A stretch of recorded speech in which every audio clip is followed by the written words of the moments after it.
Welcome back here, another show down the back of CornDoug.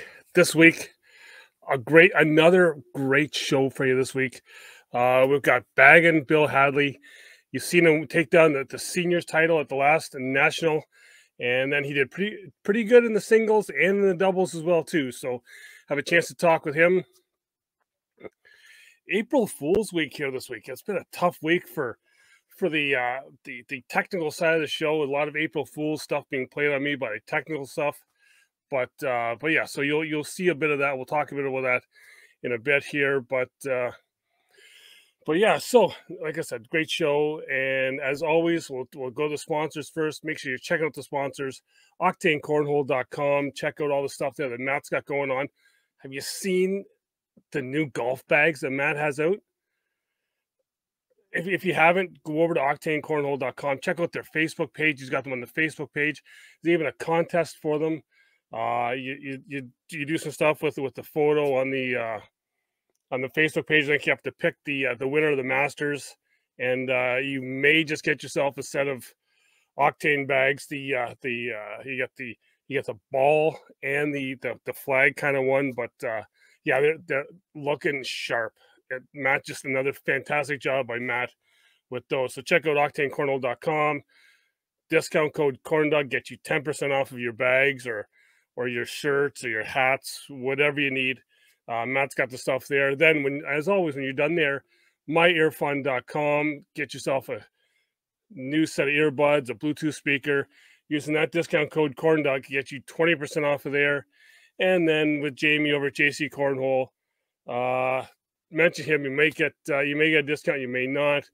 But I was over at the shop there the other night. Business is picking up all over North America. He's now getting business. So check out jccornhole.com or check him out on Facebook, JC Cornhole. Jamie does fantastic work. Check that stuff out. So that's some other things. Speaking of JC Cornhole, some of you may have seen on the Facebook page, on the Down and Back Facebook page, there's a new goat in the garage. Yes. Wasn't an April Fool's. Jamie and I have a little bit of a thing going on. We have some fun whenever he needs to take a break, or if I'm over there helping Matt, and I need to take a break from filling those bags. We'll throw some games.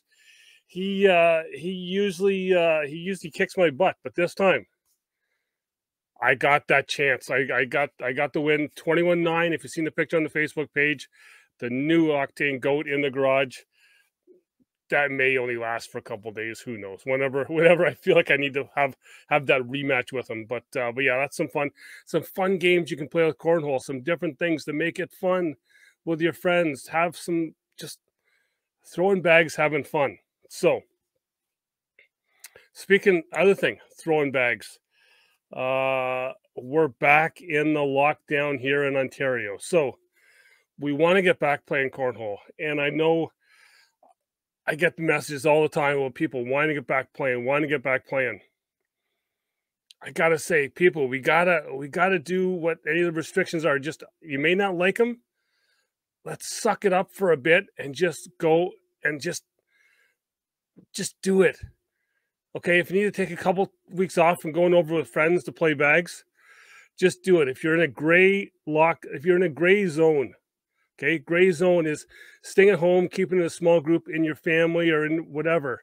Okay, don't be traveling to other people's places and playing cornhole in their businesses, especially doing it on Facebook. Use the head for more than just trying to figure out your shots. Okay, so just let's give this a month. Let's get this back going, okay? Because we all want to play. I know we all want to play, but just if you need to play someone, play the virtual at home. Don't be traveling a couple hours to go and just play some virtual in presence of someone else. But yeah, so just let's get this going so we all can go back playing regular cornhole again here in Ontario, because Sean, those guys in Cornhole, Newfoundland, they did it. They shut down for a couple weeks. They're back playing again. So just, we can get through this again. Let's just all be smart about it, okay? Other news, back to the regular cornhole news, and I talked about this with Trey Ryder. When Trey Ryder was on the show a couple weeks ago, you can go back and watch it. We talked about the Opens and how everybody's talking that it's just the Opens are just for the pros. The Opens are just for the pros, that the top pros that want to go and just beat up on the little guys. It ain't happening, folks. We've seen it in the first one. Steven Bernasette, the rookie pro, beats Jay Rubin in the final. Okay? There's that. Then you go to the second Open. That young upstart rookie, not really, Matt Guy takes it. Okay, so there's one, but he's still a rookie pro for all intents and purposes here. Right? Then we go down to Florida. The Open in Florida. Rob Chismark did a great job on that. You can see it on the ACLDN page. You can see it on Rob's Facebook. That wasn't a pro that won that one. Alex Rawls, the very young Alex Rawls, because I remember him when he was just about, like, you can't even see my hand because he's that low. Okay, I got to watch him in Cherokee. Not a pro. Takes down a pro in the final. Then we go to the last one here in Virginia. The name escapes me now who he played in the final. Berkeley Pear, not a pro, takes down the singles. Okay? These Opens are a place for the newcomers, the up-and-comers, the people who want to be pros at some point to go out and shine. And that's what they're doing at these Opens. Okay, it's not all being won by the established pros. Not happening, folks. Okay, so when you're seeing the Opens, I don't want to see all these people on all the Facebook groups at all. It's just the ACL doing stuff for the pros so the pros can be up on the little guy. Not happening. Okay, it's fun. It's making cornhole fun again to watch because we've been partnered up with Frank Modlin. Okay, done very well for himself. Okay, he will be a pro next year. Okay, so these Opens are a place for people to shine on a bigger stage. Leave the Nationals for the pros. The pros are going to take those. Okay, don't worry about it. The Opens are a place where we can see what you got. Okay, and to be honest, if you look at all those how you get the level after they're done playing the rounders, not all the pros are in the top level. You got some pros that are down the fourth, fifth. There's only 5 levels. Third, second, whatever. They're not in the top level. Okay, so let's go watch them have fun. Watch up-and-coming guys take down titles and play and show the pros what they've got. Okay, that's all I've got to say. That's all I got to say on that there. Just go watch it, have fun with all these great young players. And I love it because, like, we've got the senior winner for the National, Bill Hadley, coming up in a few minutes. But I've already got some shows booked where for the next couple of weeks, we've got the young talent of cornhole. I love it. It's all these here, the young up and coming stars. You're gonna be seeing them here on the Down and Back. But for now, I'm gonna switch it over to my interview I did earlier in the week with Mr. Bill Hadley, and you'll see. Had a little bit of change of scenery in the middle of that there because we had the technical gremlins take us on and take us out. But I had a great talk with Bill.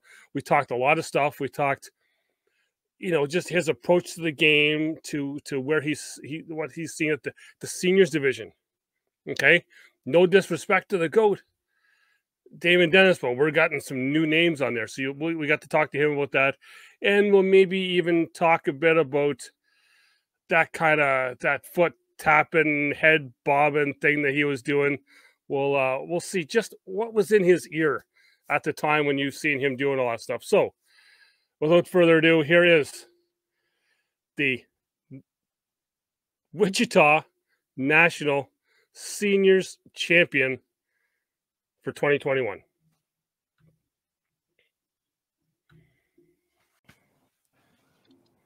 As you can see, we've got Baggin' Bill Hadley here. Bill, how you doing? I'm good, Doug. Thanks for having me. Well, it's we've got a few things to talk about because you had, we can talk about your start in cornhole, but I think you had kind of an okay weekend at the Yeah. last ACL National. Yeah, it was kind of okay. I hope they all go like that. Oh, yeah, well, I think we all do. Yeah. We all do. So we'll get back to your start because you started in the north, and then I learned Yeah. that you didn't really start playing cornhole till you got in the land of the sun there. Well, I played a little bit, and originally from the Chicago area, a town called Downers Grove, and I did play there, but I never played a tournament until I got out in Arizona. I used to play with my kids. We'd put the construction lights up in the backyard and play till 3 in the morning. But yeah, it's I started actually probably everything's underhand, right? So Yeah. in high school or right out of high school, I was a bowler. So I used to go bowling a lot, and then from there I went to Horseshoes, and my brother and I used to travel around the Midwest and play horseshoe tournaments on the weekend. And then they came out with bags. It was what we called it in Illinois.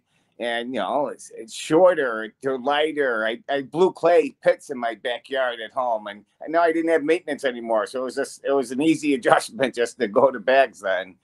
And Yeah. then when I moved out here, I met a few people, and they're like, oh yeah, we do tournaments and stuff. So that's how I got involved in that. So with you saying being from Downers Grove, Illinois, I'm guessing so you could be the Macho Man of cornhole, as that's where Macho Man Randy Savage was for the wrestling fans, where he was Oh from. yeah, I But didn't know that. so yeah, but maybe that could be kind of a second a name for you. But yeah, so to get back with the horseshoe thing, like we kind of said up here, we have a lot of players up here that horseshoes in the summer, cornhole in the winter, and I think that would kind of I don't know if you can call it a workout for your arm because it's a little heavier than the cornhole bag. You can Right. still get your other non-throwing hand workout with the drink when you're playing, but Exactly. but it's just that little, and you're instead of going for the hole, you're still going for the peg, but it's the games are so similar. Oh yeah, I think it definitely helped my game as far as, I mean, like, so when I switched the bags I had this huge step, in horseshoes, you got to step right in horseshoes. Yeah. I don't know if you got to, but I did. And I had this huge step. And then when I started, coming out here and playing bags a little more, I'm like, wow, I've got way too much movement between my step. It was a big step. And I had so much movement. I'm like, all right, I got to narrow this down on the movement. And then, so now I went to strictly just the arm movement. And it took a while. It probably took me a year and a half to get better at not stepping than I was at stepping. But I think it was well worth it to do it that way. Now I'm much better than when I was ever stepping. So I know we've got one player up here. It's actually my partner's father who's still playing. Actually, he's still playing horseshoes in the summer. He'll still play cornhole at the same time, but he throws his cornhole bag like a horseshoe. So yeah, yeah, he's been doing the roll shot for like 4 years because that motion with throwing the horseshoe yeah, with the bag. That's so we call it the Dicky roll up here. So that was long before that flop shot. So we're gonna take credit for that flop shot yeah. up here. He invented it, probably, you could say. Yeah. Yeah, I used to throw in the Midwest. So I'm like, all right, if I'm playing a flipper, I was pretty sure I could win for the most part. Yeah. So getting onto it to you get start your cornhole career, and I'm reading that your winnings were kind of like the laundry list going before getting to this national here. But think Arizona State Player of the Year, winning singles titles with that. So kind of maybe talk a bit about that once you kind of got into it there. Yeah, it has gone really well for me. I missed one state championship because I was back in Chicago, but other than that, I've won it every time. So it's kind of like trying to keep that going, but it gets tougher and tougher because there's so many good players now. But yeah, locally I've done very well. So I've and I don't know, to be that ACL state player of the year, I just look at it as, well, I must play a lot of ACL events then, right? So Yeah. I mean, but I guess you do still have to do good in them to get the top points. But yes, and now I'm partnering with Doug Zaff. We've been partners now for 3 years in the pros, and it's going really well. And I'm so glad we finally kind of broke out and, you know, got a little recognition in the pro division, because we've been working on it. Yeah, and I've noticed that you do when you're playing your local stuff, you play with KB Cornhole, which is friend of the show, and everyone knows him, Mr. Todd Kozicki. Yes, big tall Todd. Yep, yeah, Todd's great. He's been a great supporter for us, and he runs great tournaments. So we've kind of been spoiled now. You know, it's hard to go to an event that, you know, when he's not running, it's like, oh, that's right, Todd's not here. So, but yeah, he's great. He's a great promoter, and I remember freaking out because he was like a professor at ASU or something, and then he just, you know, got out and started this. I'm like, man, you're crazy, but you know, he's done a great job of it, and it's really worked out well for him. My only thing is that the tournaments you go to with Todd are a lot easier to say than the ones that I've been with Todd, because I'm in all the virtual ones with him who have like 15 words in each title. It's like the ACL Virtual International. Yeah. And it gets tongue tied. So yeah, you're easier to talk about the tournaments that he runs that you play live. It's funny, the virtual stuff. I tried doing that like when the pandemic first started, but it's such a process. You know, being here in Arizona, I've got, you know, umbrellas shading my phone, you know, because it keeps overheating, and you know, then I try bringing a fan out. It's hard to. I mean, right now it's beautiful here. It's 8 o'clock in the morning, and it's like 75 degrees. So yeah, I just looked, and it is it's 54 here. Yeah, so I'd much rather be where you're at. But yeah, so going back on the weekends, because I don't think you've had a chance to play in any of the opens yet. I think they've all been mostly on the East Coast. Yeah. So yeah, we've got one coming up, I think, in San Diego in June. And I'm not sure if we've got another one. I let Doug do all our travel arrangements. I just tell him, all right, let me know where we're going and where we're at. And yeah, but so I'm not sure what else. I know we're doing the one in San Diego, and I think there'll be one in Vegas. So he went to the one in Florida right after the first national, and I was like, you know, I was just in Florida. I don't really want to go all the way back there again. Yeah. So I bowed out of that one, but yeah, I'm sure we'll get a few opens in. So looking at your stats here, kind of for I guess the nationals and kind of what you've been going on here, the one thing I really noticed is that you're almost on par with your doubles and your singles stats, right? Which is really, because you see so many players that are take me, for example, I'm way better doubles player than I am a singles player, right? Because, you know, in your doubles, you played 102 rounds, you've got a 9.54 PPR, and then your singles, you got 258 rounds, and you're still at like a 9.04. So you're like dead even. Yeah.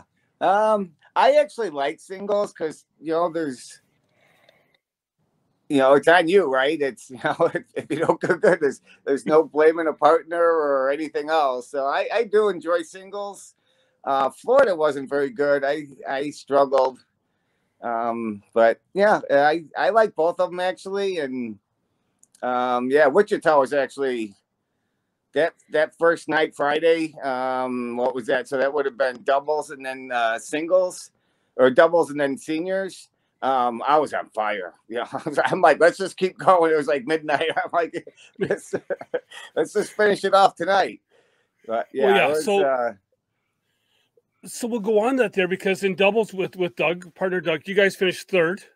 Yeah. Unfortunately, you ran into that super rookie that we'll call him as an ACL pro, but you guys were just both just on fire. Yeah, we both played really well. He was on fire in that Final Four game against a guy named Jamie. We both played really well. Like I said, it's nice to finally break out, you know, because, you know, we've been doing this our third year now, and obviously by far this is the best we've ever done. And it was nice to know that we can get there, and, you know, it'll help our confidence in future ones too, I hope. Yeah, and then you go to the singles, where you're tied. It says tied for 17th, but you did go a lot further just because the way the stack bracket went. Yeah. But you were lights out in that as well too. Yeah. I had some tough ones there too. Justin Lang had me big time, and I don't know, somehow I kind of climbed back in and ended up getting him at the end there. But that was a tough match, and I didn't feel like I had it, like I was in that zone like Friday, but I was still throwing good. I was still hitting my mark, just wasn't quite, feeling that zone. Mm-hmm.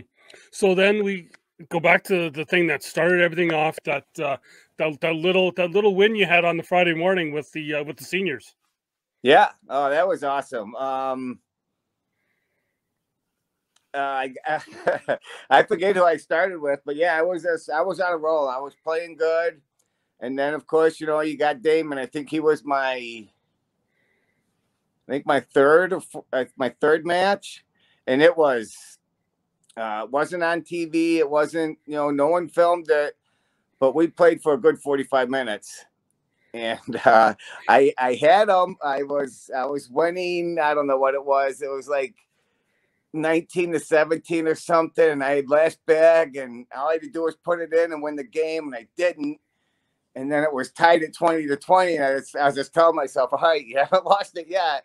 And that was the first time I've ever beaten him. So I ended up winning the game. And I think that's 5 times now in nationals I've played him, and I've never been able to beat him. And I've thrown good. I think Florida, the first year pro, I played him in singles, and I lost 21-0, and I was throwing great. I mean, I was 4-bagging 10s, 12s all day long, and he just kept 2-ing me to death. And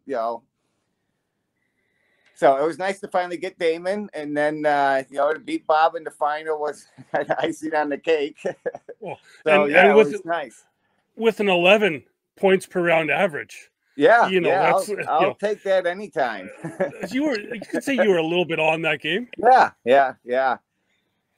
But then, like we were kind of talking off air as well too, it seems like last year at the ACL finals, it became like the year of the woman kind of. They had a little bit of a flip in there, like there was some new people getting the wins. And then you look at this year now, the seniors division, where Hasib gets the first win down in Florida.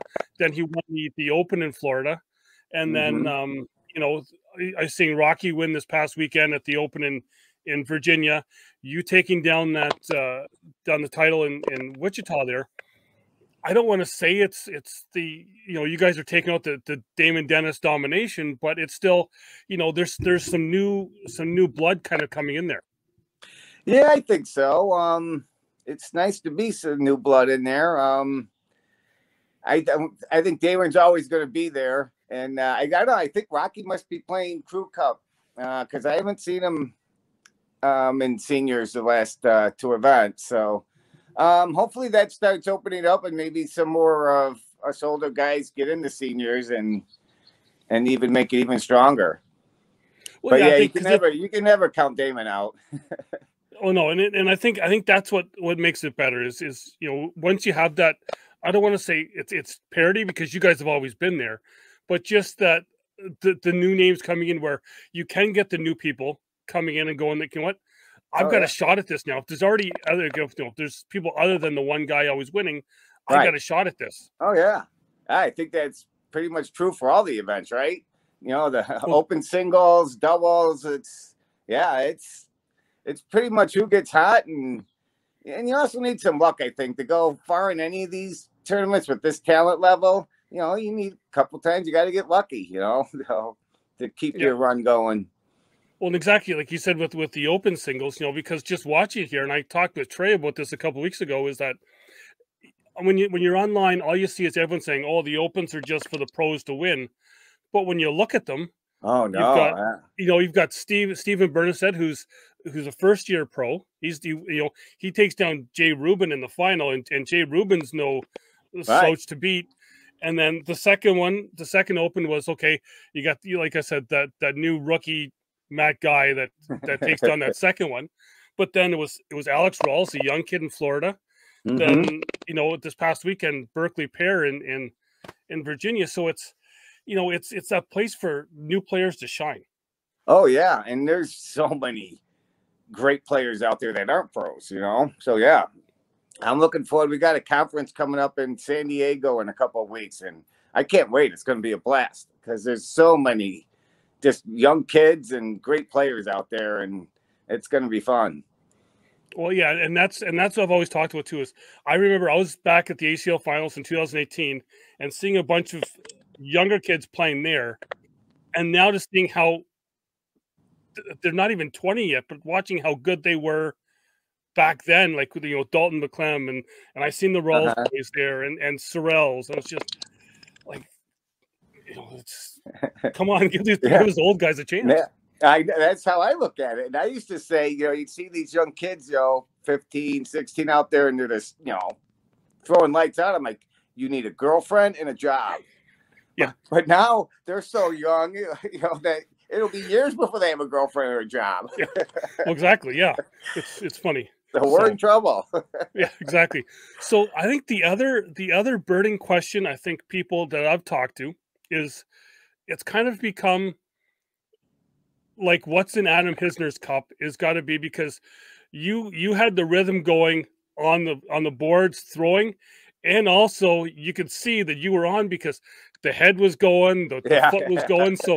So what is the secret to Bag and Bill's music? What's going on there? Oh, it could be just about anything. I've got quite a variety in there. It could be anything from, you know, Johnny Cash to AC/DC. I got a lot of Leonard Skinner down there, and you know, just I think anything just so I don't have to hear what's going on around me is just kind of gets me in my own zone. Well, yeah, and that's the thing, because you got so many people to talk. Because I've even talked to some other pros who put them in just when they're playing rock well. They're not listening to music, but it's just that they don't have to. So Rocky thinks that they are, so he doesn't talk to them. Yeah, well, that too. Yeah, but now with the, you know, with the pandemic stuff and the, you know, like no crowds, you know, like if you're on, you know, the main stage or something, you can hear everything the announcers are saying, and I'd rather not do that. I'd rather just stay in my own little world and not worry about what they're saying. I've had that up here as well too, where I've done some announcing and the people are saying, you know, we can hear everything you're saying. It's like, yeah. Don't listen to what I'm saying. Yeah. Take a shot, because I usually do it wrong. But yeah, so we're talking about just about the way that you go from you know the main stage with the talking, being able to, you know, hear that and that adjustment you have to make. Right. Yeah, that's why I like the headphones. I don't know. I guess it really wouldn't bother me, but I just rather stay within my own head and, you know, not hear what they're saying. So I do like, you know, having music playing when I'm throwing. Yeah. So then the other thing with you, like we also talked, is you've got your other sports that you watch, and I know that that you're a hockey guy as well too. So I think your Hawks got to kind of pick it up there a bit. Yeah, it's been a couple of rough years here. We paid all that money to get those 3 cups, which I think was worth it, but now we're paying the price. But yeah, I'm a huge hockey fan. I think I had season tickets back at the old stadium from like 1980 till they moved into the United Center. Then it was like, you know, I had a full seat and we'd go to every game, and then I got married, went to 3/4 of a seat. And then I had a kid and I went to half a seat. And then by the time they went to the United Center, I was out completely. But yeah, I still follow them, and I still love the game. So is there any of the other Chicago teams that you're following as well still? But I'm a Bears fan. I hate the Packers. And baseball, I'm you know, I'll follow both of them. Cubs and Sox. I've got a good friend of mine. His son's on the White Sox. My boys are Cub fans. So, yeah, we pretty much follow them all. Yeah, so then I guess I can ask then is, how much does the national win take the sting out of the Bears? Because I've got a couple my son's friends' fathers who were Bears fans, and I gotta listen to them all the time. I'm not an NFL guy, but I listen to them all the time. Yeah, it's like watching the Blackhawks. They're they're a few years away too, I think. Actually, the Blackhawks are doing much better than they were predicted to do. So I'm kind of happy with that. They're actually, it was supposed to be us in Detroit down on the bottom of the barrel. So, but yeah, Bears, I don't know. I'm not a big Dubinsky fan, but we'll see what they do. At least, like we talked about, you doing stuff with Todd Kosicki, you're not him and a Buffalo fan. Yeah. That's the sort. Yeah, I like giving him jabs every time during the season. I'll look and I'll see Buffalo lost, and I'll see hey, how'd Buffalo do today? Yeah. So what's we talked about the Open coming up in San Diego and Vegas. So what kind of else is next on the schedule for Bag and Bill? We got a couple in Vegas. We have I think there's an Open in Vegas. I don't know. I think a couple weeks right after the National. So I know we've got California and a couple Vegas. Like I said, I'm not sure what other Opens we're going to do. I think those are all by May 1st. So, 3 out of my next 4 weekends there will be traveling. But at least Vegas I can drive. It's like for me, it's like a 4-hour drive to Vegas, which ain't bad at all. And San Diego is like 5, maybe 5.5. So actually, I think we're flying though to San Diego. We found some cheap flights. So at least it's on the West Coast for a couple of weeks. So that'll be good. Yeah. So you know what? We had a little bit of technical difficulties there, but I'm so glad you were able to come on, talk some cornhole, talk some stuff, getting into cornhole with your horseshoes and that, and hopefully that I'll be able to see you soon once these borders open up and I can cross down and get to some of the nationals and be able to talk in person. Yep, that would be great. Thank you very much for having me. I told you my phone would overheat. So again, so good luck in those Opens coming up, and we'll talk soon. All right, thanks, Doug.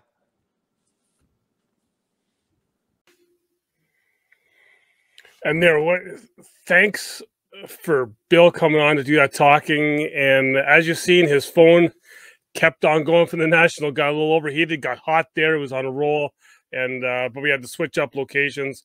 Who knew it would be hot in Arizona at this time of the year? But yeah, thanks for Bill coming on to talk. And definitely, I have some more stuff to talk about because we didn't get a chance to talk about his ultra bags that he's throwing. And just the technique. You'll see in a couple upcoming shows I do bag technique, talking with a pro on here.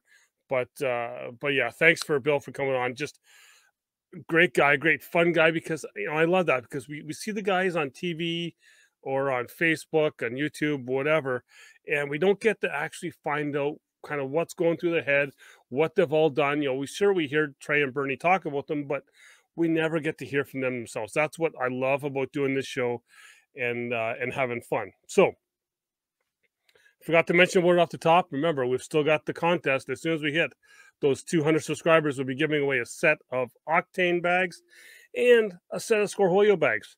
So all you have to do is subscribe, hit that like button, just smash that like button, and leave a comment. Let me know what you think.